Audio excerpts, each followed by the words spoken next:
from the world, their secret laboratory, Unit 731, was deliberately located in a remote part of their newly conquered empire. Shiro Ishii, the mastermind behind the operation, knew he needed complete impunity, isolation, and a constant supply of test subjects in order to successfully carry out his research.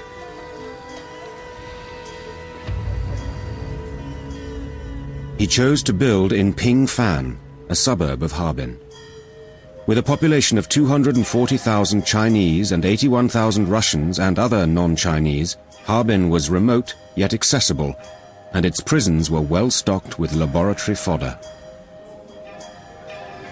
Construction of Unit 731 began almost immediately, and Shiro Ishii oversaw every detail. Nothing was left to chance. An unlimited supply of funds was provided by the Japanese government for state-of-the-art equipment and anything and everything Ishii required for himself and his staff. There was a huge building that was called the Administrative Building. It was so big and so well constructed that at the end of the war, when all of Pingfan was destroyed, they couldn't blow up the building. Tucked away in the interior of the administration building was a prison where up to 500 men, women and children at a time could be housed. This was the most secret part of this already top-secret facility. Unit 731 was staffed with the cream of the crop of Japanese scientists and research medics. The scientists turned the compound into a nightmare laboratory, using humans as test animals. Not only could all types of debilitating biological weapons be developed to use against Japan's enemies, advanced research into how to treat Japanese soldiers who such weapons, as well as conventional arms attacks, could be done. This process of dehumanization began with a twist of the language, based on the lie told to mislead the local population into a false sense of security.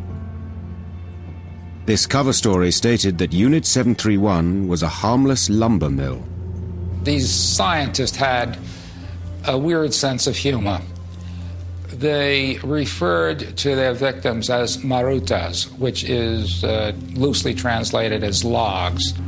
And that's how they thought of them, as pieces of wood, not as humans. You can carve them up, you can burn them in a fireplace. Who cares? There was no shortage of this living wood for the construction of Shiro Ishii's dreams.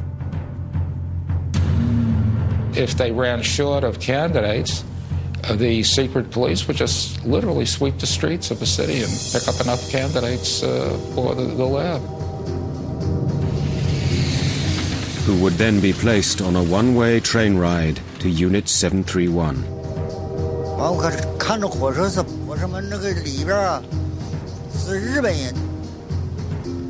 The train with 8 boxcars stopped.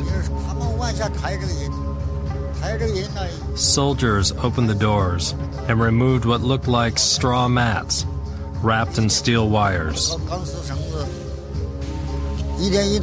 I didn't know what was happening. And then I noticed arms sticking out, and heads moving, and blood coming out. And then the Japanese soldiers yelled logs, so I knew those were people. The fate of these prisoners was ordained the moment they entered the compound. Not one survived.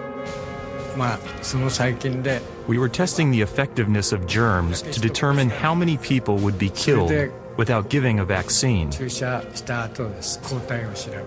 In other prisoners, we injected vaccines and waited a while for antibodies to react. As we expected, those who did not get the vaccine got sick and died first. So we dissected them.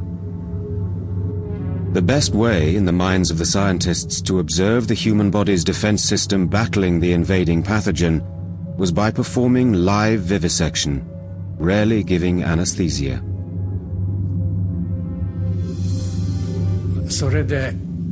I was ordered to wash that person's body with a deck brush, before he or she was taken into the dissection room naked by a member of a special team.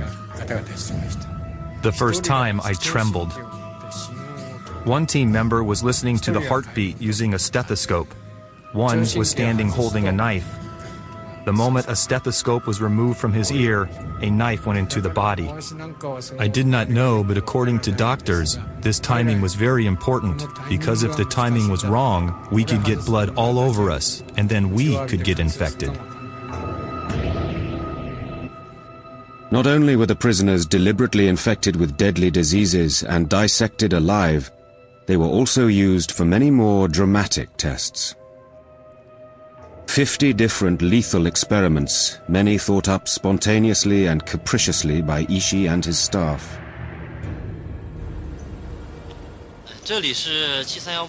This place was Unit 731's Frostbite Experiment Lab, built in 1943. All year round, Frostbite lab tests were conducted inside. What we still have today here is the base of their freezing machine, observation windows, etc. They had refrigerated chambers. And also in Manchuria, the winters are very severe, 40, 50 degrees below 0 Fahrenheit, and they would expose prisoners, various parts of their bodies, to these temperatures, freeze them, and then try various techniques to literally dehydrate them to see what was the most effective way of dealing with frostbite, so that that could be used in warfare as well, both to protect Japanese troops as well as to affect the enemy.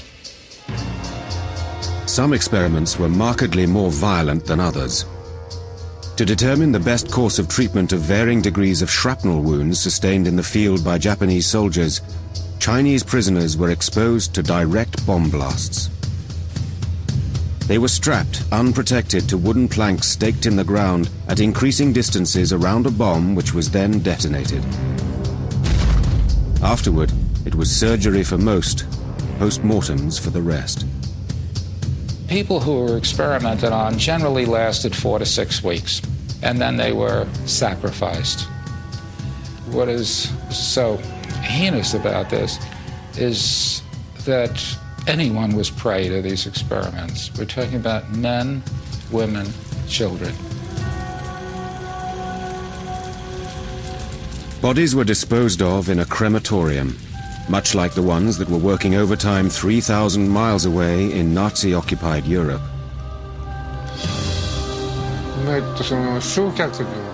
There were always 2,000 or 3,000 logs prepared.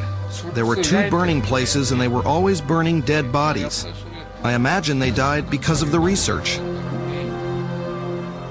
Like their counterparts in the Nazi death camps, the dedicated Japanese who toiled away at Unit 731 saw their work as noble. They were serving the emperor, they were serving their country. That's all they were interested in. The fact that people were being killed in these experiments meant nothing to them. And Shiro Ishii had plans that spread far beyond the walls of his compound. He planned to create weapons that could reach as far as America, and he began to use the surrounding countryside as a laboratory. They not only worked on humans in laboratories, but when they developed what they believed were prototypes for weapons of the future, they field tested them on cities and villages throughout China. Hundreds of thousands of people were affected by these field tests. Many tens of thousands were killed in these field tests. Many other uncountable numbers became ill.